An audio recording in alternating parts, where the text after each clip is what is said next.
how complicated is this from your perspective, both from a regulatory framework and or legal framework, and for those who are going to, the creditors here, who ultimately want to see some sort of recovery? Well, David, thank you very much for having me on the show. There are reasons to think that this bankruptcy is going to be truly pretty exceptionally complicated for three big reasons. Firstly, we're dealing with 134 entities that are spanning across the globe. And in fact, we mentioned the Bahamas earlier, but the coverage of FTX actually is completely global.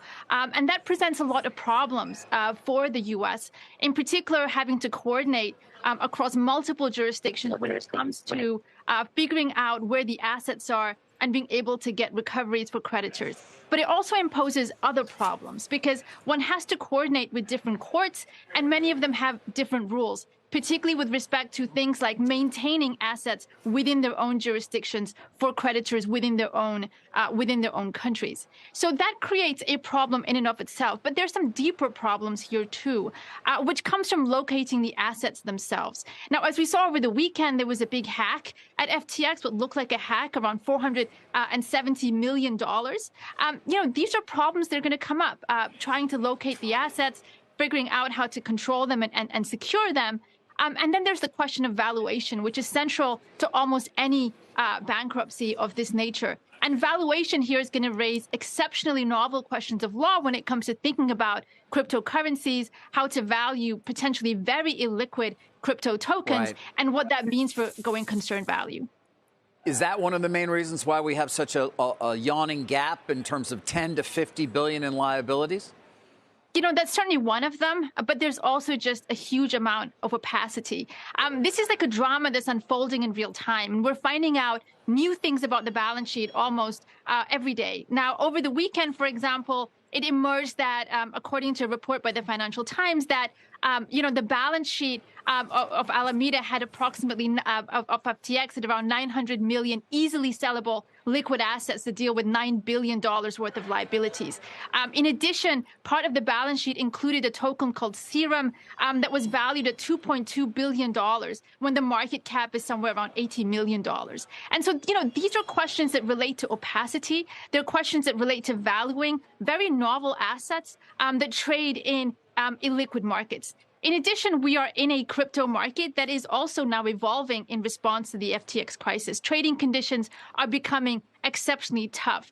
And part of that will affect what the value of these crypto tokens are at present and potentially cause them to have the courts as well as experts to have further concerns and doubts about the valuation and exactly where the assets are and how to think about them dollar-wise going forward. One discussion going on today is about burden of venue and where any court activity may be located. The Journal today says the burden is not very high. If a single email went through New York, that could suffice. I wonder what you think of that, and how material might Bankman-Fried's Twitter chains from last week be in any litigation?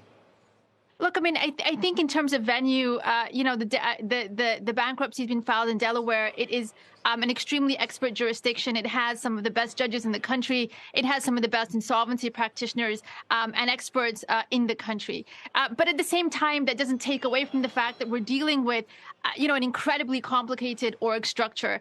The Financial Times published the org structure over the weekend, and it made the Lehman org structure look like a Sudoku board. So clearly, we're going to take a lot of time to have to coordinate across different jurisdictions, and some of them may want to push back against the U.S. assertion of authority here, particularly when it comes to protecting local creditors and being able to safeguard assets within their own jurisdiction. Now, obviously, when it comes to Sam Bankman-Fried's Twitter threads, I mean, they were quite something to read last week, and I think they will obviously be extremely important when it comes to drilling down on some key issues, for example, in relation to the corporate governance, risk management, and compliance that led up to this crisis and this fiasco in the first place. You just laid out how exceedingly complicated this process is going to be. And yet, when you look back historically on other financial firm implosions, how likely is it, based on some of those other instances in just recent history, maybe the last couple of decades, that customers are actually going to see their assets come back to them in some form or fashion, or a fraction of them even? It's a terrific question.